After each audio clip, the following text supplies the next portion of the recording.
sibilance. Pop, hey, pee, pop, ho.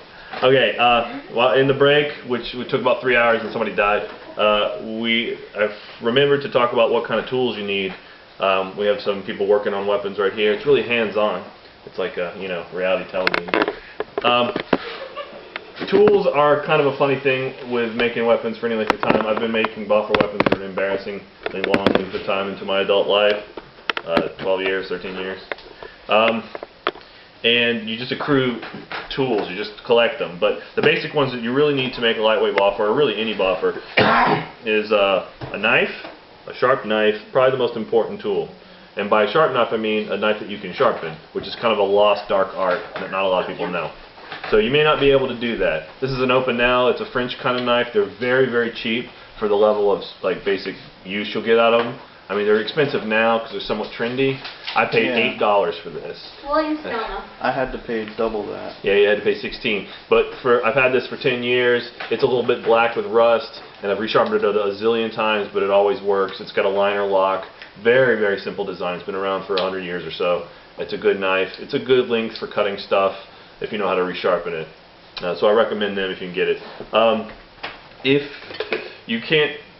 you don't know how to sharpen a knife, or you don't want to bother learning, or you just want something sharp you don't have to worry about, a ceramic bladed knife, one of these straight ones, is pretty good. The only thing is with any ceramic knife, you can't use it to bear down on cutting board, which is what you're going to use a lot. So you're going to need another knife or something that you don't mind, something made out of steel so that you can put pressure on. This is for cutting foam and tape. That's it. No tape on just tape in the air or cutting foam. Anything else is ceramic. It'll break. They're very, very sharp. This one isn't because I messed it up trying to sharpen it because I'm an idiot. But they stay sharp for an incredibly long time. So, and you can get these cheap. They're sort of as seen on TV. I found it at Walgreens, a Yoshi blade. No jokes, please. Freaking nerds. But so they're good too. Another kind of blade you can use is a razor saw, which sounds really awesome, but it's an X-Acto kind of product that you can get at a Hobby Lobby or sometimes probably at Office Depot. It's basically just an incredibly thin, very fine-toothed saw. This is very, very useful for cutting foam if you're going to make a flat-bladed weapon. The 3/4 inch tear-resistant foam, which is excellent stuff, responds very well to being cut by this stuff, you see, without hardly any pressure, with some practice. It's a little rougher than a very sharp knife would be, but it's incredibly consistent, and it doesn't really get dull so much, and it's not that expensive. Another knife that is not strictly necessary, but it's really damn useful, is a plain old X-Acto knife. These come with replaceable blades. You don't need to worry about sharpening them. I do, because it makes me feel like an old timer, you know, because there's nothing stopping you from sharpening the blade, and I don't want to get it out and replace it right then when I have sharpening steel and a diamond hone. I'm not going to explain how to sharpen a knife. We don't have enough time for that. Good pair of scissors. Another very, very important thing. If you don't want to use a knife to cut your tape, you can just use a good pair of sharp scissors. Fiskars are fine. Anything better. If you like to sew and stuff, and you have really, really nice scissors, maybe don't use them for this because they get gummed up, and I would kind of cringe. But a decent pair is very, very useful. Do you have any recommendations for people? Erin, by the way, didn't just go through some change of life. This is Cito, her husband, who's talking right now. Do you have any recommendations for people who want to learn how to sharpen knives? No. Check YouTube. YouTube. There's a lot of stupid information there, though. It's YouTube. I mean, there's no filter on it, so I can't vouch for it.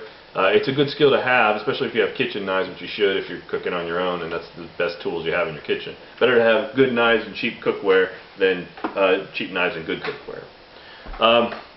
Okay, where was I? Tape measure, a flexible one, long enough to cover the lengths of the weapons you're going to use. You're going to need to measure just about everything. I know it's boring. There's a lot of boring stuff with doing these weapons. There's a lot of tedium and repetition. People who were here earlier saw me sanding the end of a piece of cork to serve as a basic tool to cut foam, like little divots of foam. And it took like 20 minutes, and it's just a lot of hand work. So a lot of this is tedious, and measuring is tedious, but you need to do it. So tape measure.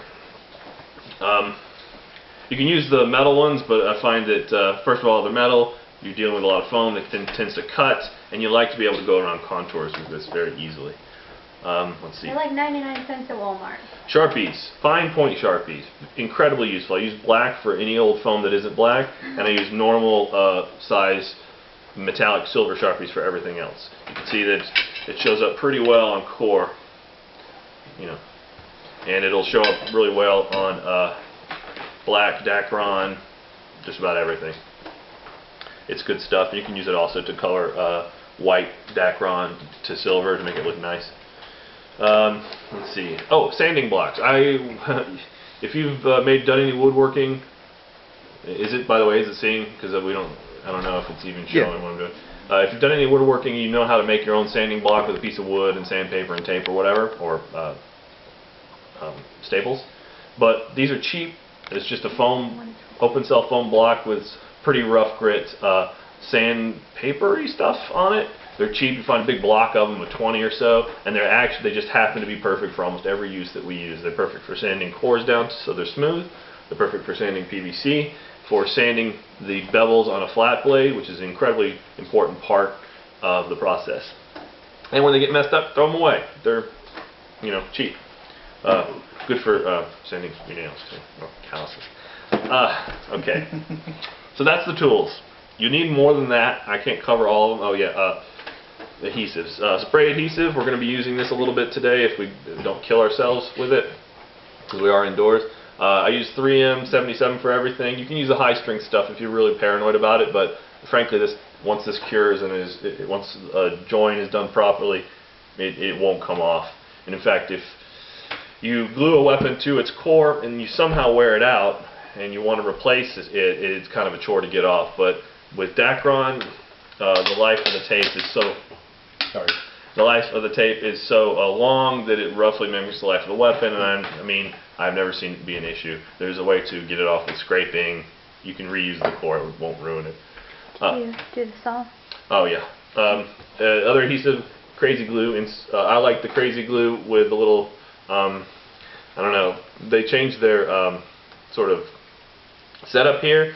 Half the time, like super glue or crazy glue, it'll just dry out, and you usually get to use it once and it dries out. For some reason, this purple stuff that I get at Walgreens, it doesn't, and that's why I keep buying it. It's just cyanoacrylate, quick sort of brittle bond, but it's very good for grips and touching up when the weapon's over, and you want to. Some of the devil's in the details, and that helps to cover up mistakes. To cut core, which is what we're going to do with these sample weapons we have here. Use a standard hacksaw. There's a special kind of hacksaw you can get from Into the Wind, specifically made for cutting it, and I had one, and this will start to be a pattern. I ruined it by trying to cut something I shouldn't with it, and it sucks. It's finer tooth, it's narrower, it's very good, but any old coping type hacksaw will work, or a plain old hacksaw. Now, the cores are fiberglass, which means you're cutting fiberglass, there's going to be particles in the air. You don't want to inhale it, but don't freak out. It's not asbestos. It's not the same stuff in any way. It's not going to cause any problems. It's just a minor irritant.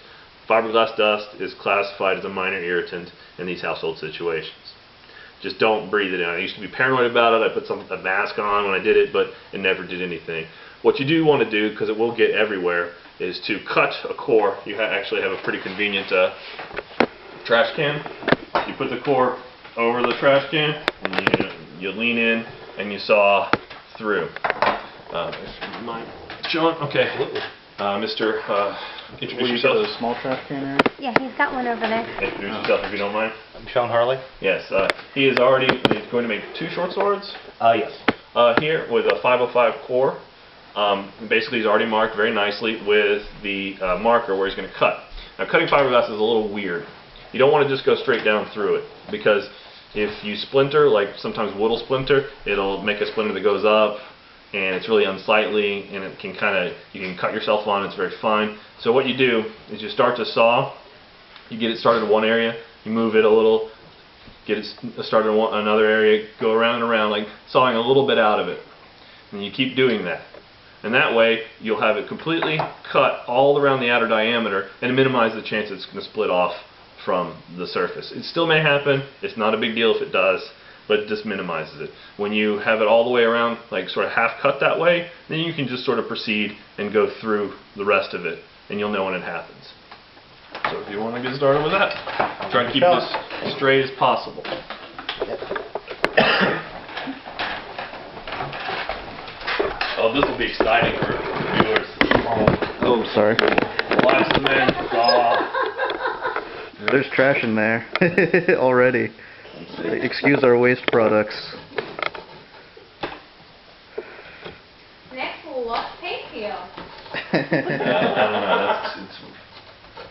It's too much reality. Yeah. It'll want to slip a little bit. You just have to, kind of deal with it. If it ends up being a little uneven, like the cut isn't perfectly straight, don't worry about it too much. This is all going to be covered by core of some kind or foam of some kind. Nobody's going to see it. I mean, you'll know it's there, but nobody's going to see it.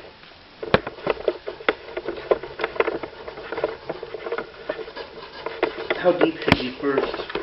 Just enough so that if you needed to cut over it again, it would naturally fit in that groove. Deeper than I am?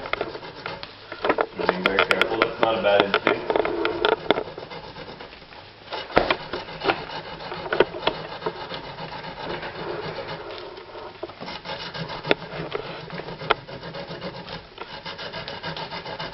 It's probably going to have to be edited.